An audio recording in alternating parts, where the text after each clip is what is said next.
때 저 넓은 땅이 교황령이었다라고 하면 대체 교황의 위세가 어느 정도였어요?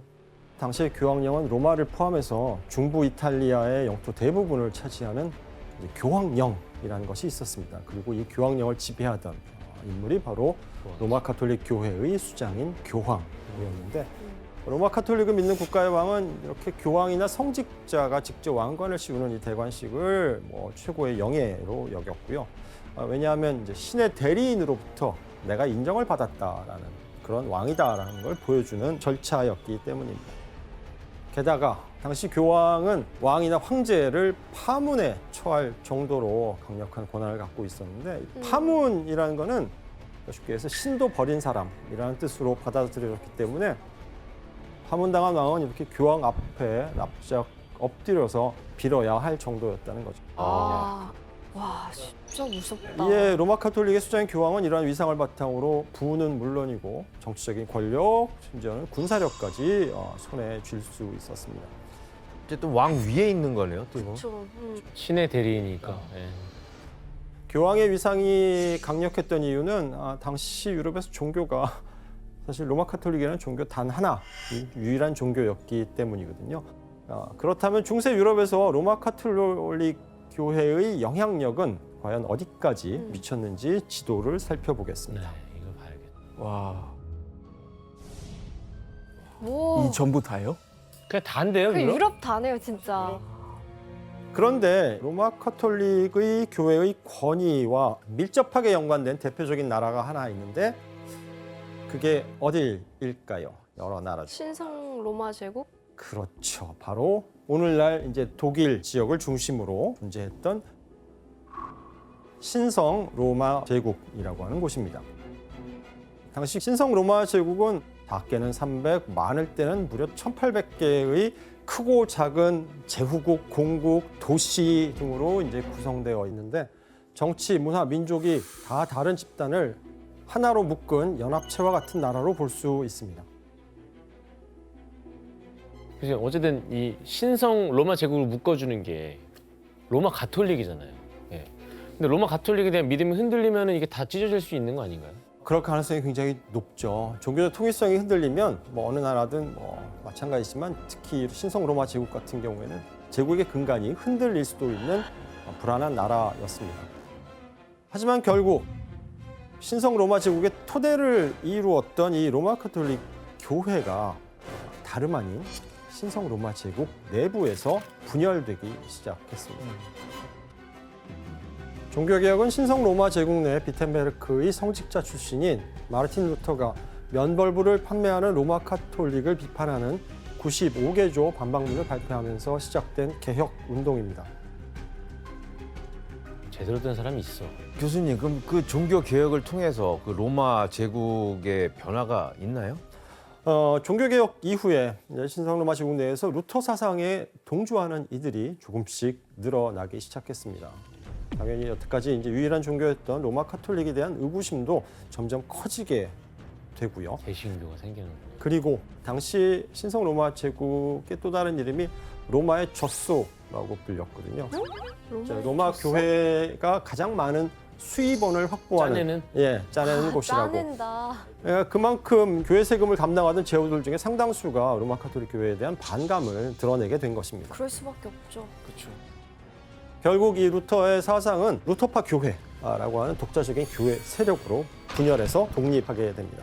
그리고 루터가 지핀 이 종교개혁의 열기가 유럽으로 퍼져나가면서 로마 가톨릭 교회에서 벗어난 이제 신교를 탄생시켰는데요.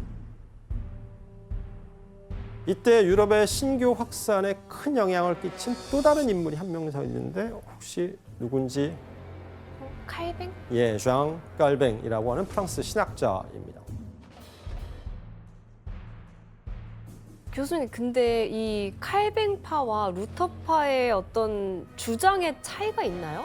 굳이 차이점이라고 하면 루터파는 성경을 중심으로 믿음을 가지면 구원을 얻을 수 있다고 주장한 반면 칼뱅파는 구원 여부가 태어나면서부터 예정되어 있다라고 하는 예정설을 주장했습니다.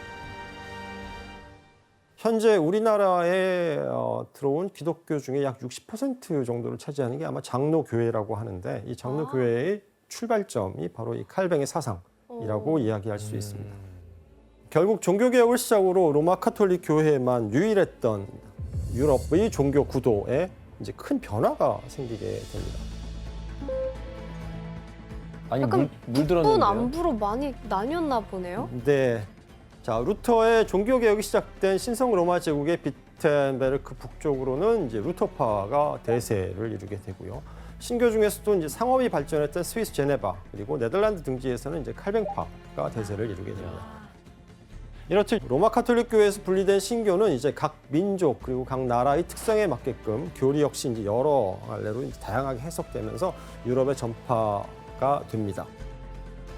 이렇게 하나의 종교로 묶여 있다가 이제 여러 갈래로 갈라지게 된 유럽 사회는 이제 큰 혼란에 빠지게 됩니다. 왜? 왜 뭐지? 결국 종교 분열은 가톨릭 교회, 로마 가톨릭 교회를 지지하는 편 한쪽에 있고요. 그다음에 신교를 지지하는 편으로 갈라서게 되고 이 둘 사이에 이제 서로를 비방하고 비판한 그래서 서로의 갈등이 격화되기 시작하게 됩니다. 어떤 식으로 이제 서로를 비판하고 비방했는지 그림을 보겠습니다. 굳이 비판을 해 서로. 아. 자, 이 그림은 이제 악마의 형상을 한 인물이 이제 악기를 불고 있는 그런 모습인데 누구지? 이 얼굴의 주인공 바로 로마 카톨릭을 비판했던 루터의 얼굴입니다. 즉 악마가 루터의 귀에다 조종하고 있다는. 하는 거고 이제 입에서 나와야 되는 소리인데 이제 코에서 인류에게 해로운 소리가 이제 들려 나온다라는 것을 이제 묘사한 그림이죠. 기존의 로마 카톨릭을 지지하는 이들은 그림처럼 악마가 루터를 조종하고 있다라고 비방하게 됩니다. 이번엔 좀 다른 그림을 살펴보겠습니다. 머리부터 보면 당나귀, 그다음에 상반신은 여성이고 그다음에 하반신은 새인데 한쪽 발은 닭발이고 한쪽 발은 또 말발인지 굽이 달려 있는 그런 발을 갖고 있습니다. 팔도 그래요. 팔도 한쪽 팔은 코끼리 코야. 그러네. 그렇죠. 자, 이 기괴한 인물 대체 누구를 묘사한 걸까요? 칼뱅 아닐까요? 그럼 반대로? 반대니까 바로 교황. 아.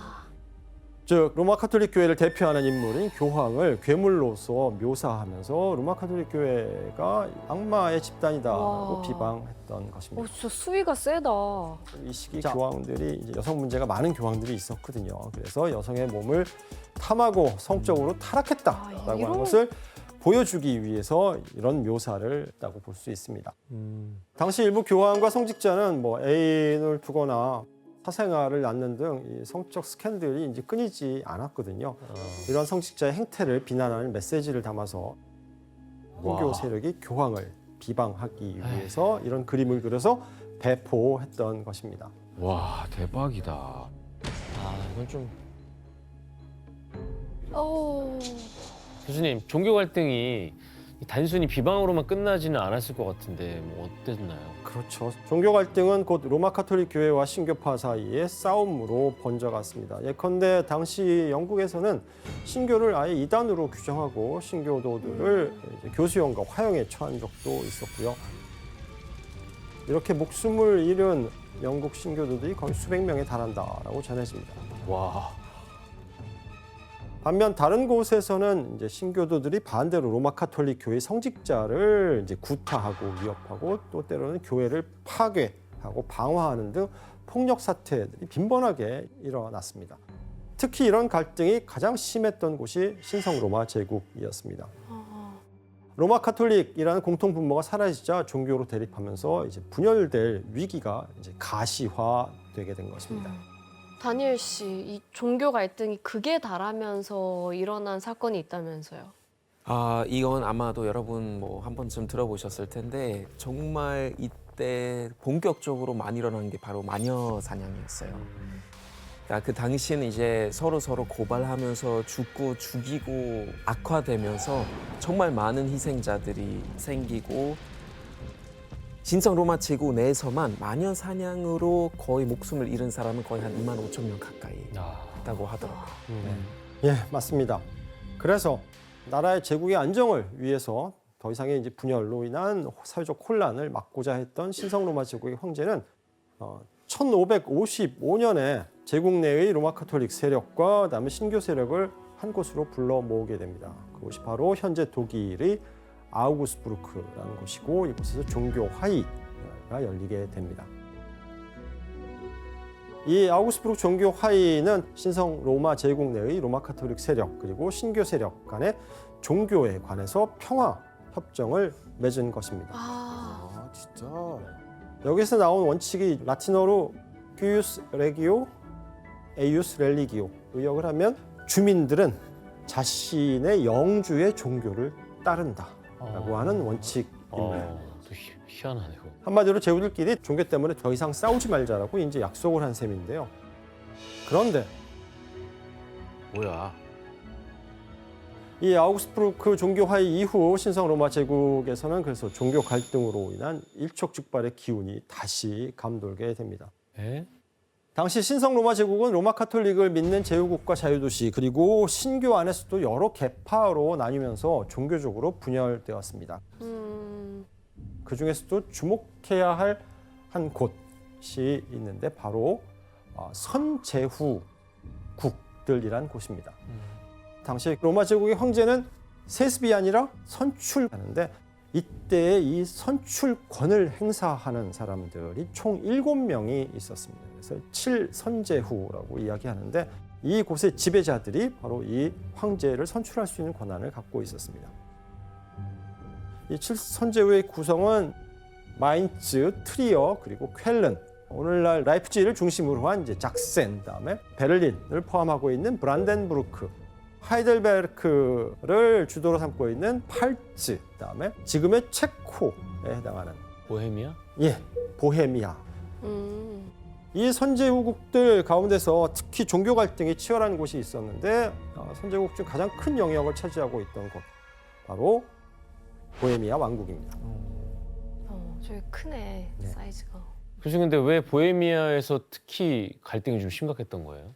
그 부분을 알기 위해서는 잠시 보헤미아 왕국의 상황을 살펴봐야 합니다. 당시 보헤미아는 선제국들 중에서 유일한 왕국이거든요. 나머지는 이제 공국이기도 하고 게다가 보헤미아는 14세기 중후반부터 신성 로마 제국의 수도를 거쳐서 그다음에 금융, 무역, 학문의 중심지로 신성 로마 제국 내에서 경제의 상당 부분을 책임지고 있었습니다.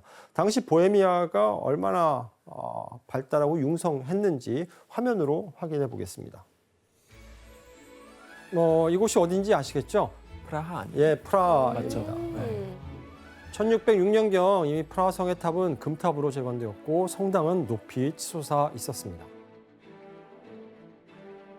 거의 비슷한데? 진짜 달라진 게 별로 없어요.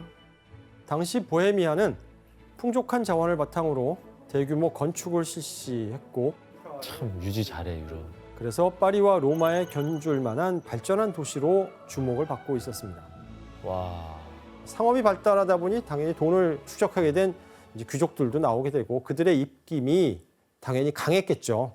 자, 이런 보헤미아에서 대다수의 귀족과 백성들은 어떤 종교를 믿고 있었느냐? 바로 신교를 따르고 있었습니다. 그런데 이 보헤미아의 왕은 로마 카톨릭 신자입니다. 아하. 그럼 어떻게? 그래서 힘 있는 이 보헤미아의 귀족과 백성들은 국왕을 압박합니다. 그 결과 보헤미아 왕국 안에서만큼은 백성들의 종교의 자유를 인정하겠다, 허락하겠다라고 하는 약속을 받아내게 됩니다. 그런데 이 종교의 자유를 보장하겠다는 약속이 깨지는 사건이 발생을 하거든요. 대체 무슨 일이었을까요? 왕이 바뀌어요. 그렇죠. 오. So smart. 오. 오, So smart. 왜냐하면 보헤미아 왕위를 계승하게 된 인물이 더 이상 보헤미아인들에게 종교의 자유를 보장해주지 않겠다라고 선언한 것입니다. 야, 바로 큰일 어떤 나라고 인물이었을지 화면으로 확인해 보겠습니다. 진짜. 어? 그쪽인가 본데 약간 저기. 드워프? 아니 우리 그 뭐지? 그쪽이 뭐예요? 맞죠? 네, 아 무슨 가문이지? 아우 그 가문 있잖아요. 예? 뭐야? 다섯 글자. 합스부르크. 예. 그쪽인가 봐. 턱 보고 알았죠. 턱 보고. 그래서 1617년에 차기 왕으로 선출된 페르디난트 2세라는 인물입니다. 이 페르디난트 2세는 권력 갖자마자 보헤미아 내의 신교파에서 새로 짓는 교회의 건설을 중단시키고 이에 항의하는 신교 세력의 집회를 강제로 해산시키는 등 신교도들이 그동안 누려왔던 종교적인 자유를 억압하기 시작했습니다. 하여튼 고집불통이야. 이상한 기자님, 네. 그 페르디난트 2세는 왜 신교를 탄압한 거예요? 일단은 이제 저분을 보면 아까 말씀하셨듯이 합스부르크. 예. 합스부르크가 아주 열렬한 카톨릭 신자였습니다.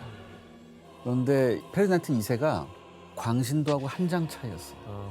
그렇기 때문에 신교를 굉장히 탄압했습니다.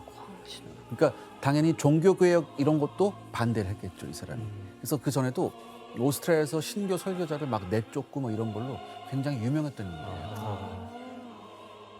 페르디난트 2세의 신하들을 창밖으로 내던져 버렸습니다. 아니 걔네들 그럼- 무슨 힘이 있다고. 공중에서 떨어뜨려 죽인 거예요? 자, 이곳은 3층 건물의 꼭대기층으로 지면에서 약 20m, 21m 정도 떨어져 있었는데요. 지금으로 따지면 아파트 7층? 그래서 그렇게 사람을 높이서요? 바깥으로 내다 던졌죠. 아니 그러면 왕하고 이 신교 세력 사이 돌이킬 수 없게 되겠는데요? 예, 맞습니다. 이렇게 왕에게 반기를 든 이제 보헤미아의 귀족들은 페르디난트 2세를 우리는 따르지 않겠다라고 선포하게 됩니다. 그리고 페르디난트 2세를 대신해서 새로운 왕을 스스로 선출하게 되는데 에? 어떤 분인지 당연히 모르죠. 카톨릭은 아니고 불교. 신교를 믿는 불교가 와줘야 돼 이제는. 여기 둘 다 답이 없어. 신교든 뭐든. 그 인물은 바로 신교를 믿는 신교 세력의 대표자로 여겨지고 있던 팔츠 선제후 국의 제후인 프리드리히 5세라는 인물입니다. 프리드리히 5세는 자신이 보헤미아 왕으로 선출된 이상 이 기회에 로마 카톨릭 세력을 뿌리 뽑아서 이 보헤미아를 완전한 신교 왕국으로 건설하겠다라고 결심을 하게 됩니다.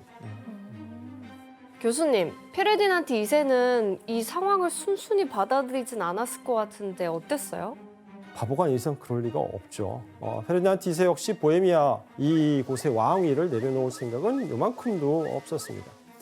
그래서 페르디난트 2세는 반란을 일으킨 보헤미아 신교 귀족들과 프리드리히 5세를 역적으로 몰아서 보헤미아에서 신교 세력을 몰아내고 자신의 왕위를 되찾고자 했습니다. 게다가 이 무렵 페르디난트 2세에게 명분이 하나 더해지게 되는데 페르디난트 2세가 신성 로마 제국의 차기 황제로 오르게 된 것입니다. 신성 로마 제국의 분열을 막는 수호자라는 책임까지 더해지게 된 거죠. 아무도 얹었어요. 결국 신교를 대표하는 보헤미아의 새로운 국왕 프리드리히 5세 그리고 로마 카톨릭 교회를 대표하는 신성 로마 제국의 새로운 황제 페르디난트 2세 이 두 인물에 의해서 유럽의 최초의 세계대전 30년 전쟁의 서막이 오르게 됩니다. 이제 시작이구나. 자, 그렇다면 보헤미아 왕국에서 시작된 이 30년 전쟁은 어떻게 해서 세계대전이라는 이름으로 불리게 된 것일까? 그러니까요. 먼저 프리드리히 5세를 중심으로 보헤미아의 신교 귀족들은 이제 전국에서 약 16,000여 명의 병력을 모집하게 됩니다. 그리고 이제 보헤미아를 방어하기 시작하는데 게다가 신성 로마 제국 페르디난트 2세의 거점인 오스트리아 빈을 선제 공격해서 우리는 이 땅을 너희들한테 내줄 수 없다라는 의지를 보여줍니다. 하지만 이러한 선제 공격은 오히려 주변의 로마 카톨릭 교회를 믿는 세력들을 결집시키는 계기로 작용하게 됩니다. 페르디난트 2세는 이제 보헤미아의 선제 공격에 불만을 가진 나라들을 하나 둘씩 규합해서 진영을 짜기 시작합니다.